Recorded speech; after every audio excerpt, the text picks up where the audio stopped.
Seluruh area pabrik baja Azovstal di Mariupol telah dibebaskan pasukan Rusia per Jumat 20 Mei 2022 atau Sabtu 21 Mei 2022 waktu Indonesia Barat.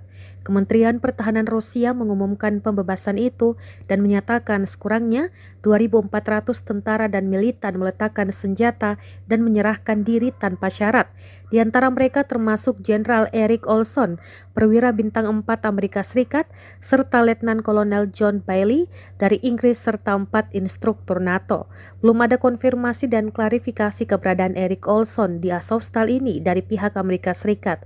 Dari foto yang beredar, Olson mengenakan seragam tempur dan topi militer Ukraina. Wajahnya terlihat kurus. Ia berjalan menunduk di belakang prajurit Rusia bersenjata yang di rompi anti pelurunya dipasangi simbol Z.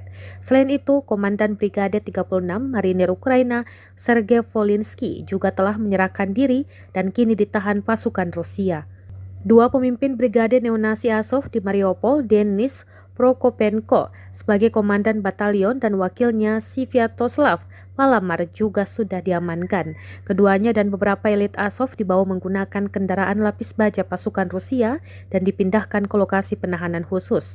Dari video yang dibagikan Kementerian Pertahanan Rusia, sejumlah tentara dan militan yang menyerah memperlihatkan tato simbol Azov dan Nazi di tubuhnya, termasuk simbol SS dan tengkorak, simbol pasukan khusus Waffen SS Jerman yang populer di Perang Dunia II.